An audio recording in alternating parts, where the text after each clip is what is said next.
A Microsoft study in 2015 found that a person's average attention span was 8.25 seconds, which was down from 12 seconds in 2000.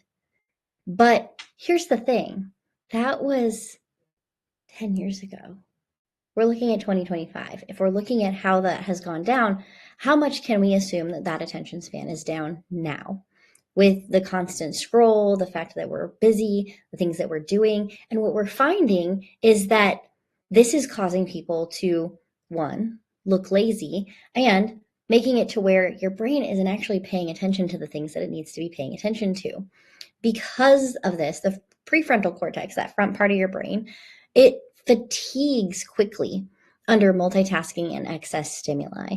And so when we're putting all of these things in, when we're asking for more things to be done, when we're working longer hours, when we're asking for more, instead of taking the breaks, going outside, taking some margin in our day, we're actually causing our people as leaders to not be able to pay attention long term.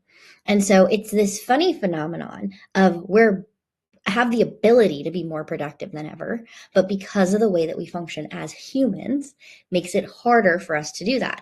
That's why things like AI and some of the technology that we're seeing come up is actually great for us, as scary as it can be of, oh my gosh, this is going to take my job.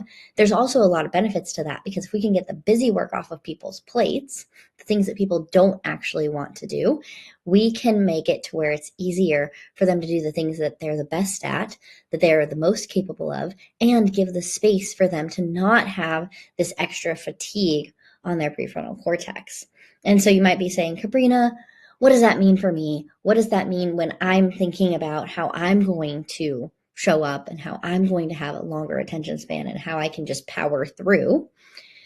And the problem is that overstimulation doesn't create productivity. Doing more doesn't create productivity per se, because the amount of effort that I can put in, like if you're a morning person, for example, I'm going to do my best work up here. And as the day goes on, I'm going to do worse work. We just know this from science. And so when we're putting all of this effort in, we're not getting the same output every single time. Think about this like when ChatGPT hallucinates. All of a sudden, you're getting great output, you're getting great output, you're getting great output, and then you're like, holy crap, where did that come from? That was left field. Now, that's a very obvious example, but for many people, this is happening. And you go, what am I doing? You walk into a room and you're like, why am I here? What am I getting? You open the fridge if you work from home and you're like, I don't even know why I'm in here. And it's because your brain is completely fatigued from everything else that you're doing. Lack of sleep, too much work, working too long, those kinds of things. And so how do we solve for some of this is when we have that overstimulation that's creating that paralysis, you actually don't need more motivation. You need a filter. And so that filter becomes things like spending time in nature. I'm a big proponent of going outside and sticking your toes in the grass and what is called grounding. There's lots of science behind this that we can talk about in another day. But this idea of really getting into this is the outdoors. I'm going to go out, that whole thing of go outside and touch grass. Go outside and touch grass. If you have a meeting that can be taken outside, go sit outside, sit on your porch, sit on the patio at work.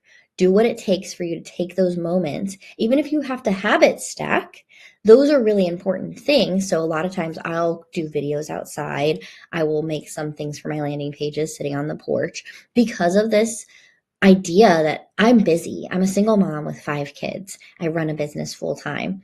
This is something that I struggle with myself. So I'm not sitting here saying, oh, here's all the things that you need to just go ahead and hurry up and do. I'm just saying, hey, let's find one thing. Because I know my overachievers are going to go, okay, well, she said 4 things. I'm going to go and I'm going to do all of them at the same time. And that does the opposite effect, is I'm doing good things, but I'm stressing myself out in that process, which then just puts us back into that fatigue state. So pick one of these things. Go outside, put your toes in the grass. Have a mindfulness practice, journal, sit down and just drink your cup of coffee and don't do anything else. Don't scroll on your phone, just be. One of the things that I'm going to actually start implementing myself is writing every day again. And this is from a challenge that I actually was listening to a Seth Godin podcast and felt called out of like, hey, this is something that you enjoyed and you don't do it anymore because it's that thing that eventually I'll get to.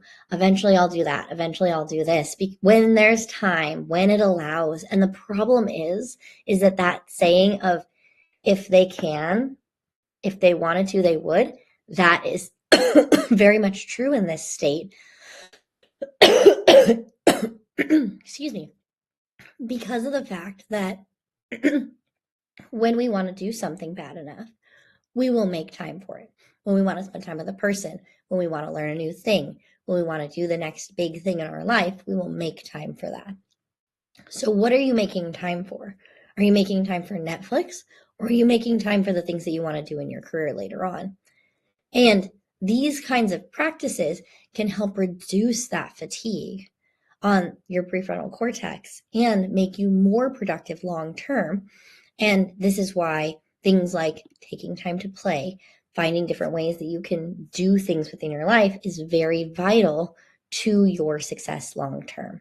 So if you're wanting to find more ways to work with how your brain actually works for yourself as an executive, as a leader, or for your full team, I'd love to have a conversation with you. We can hop on a call at kabrinaashley.com/strategy-call, and I will see you tomorrow.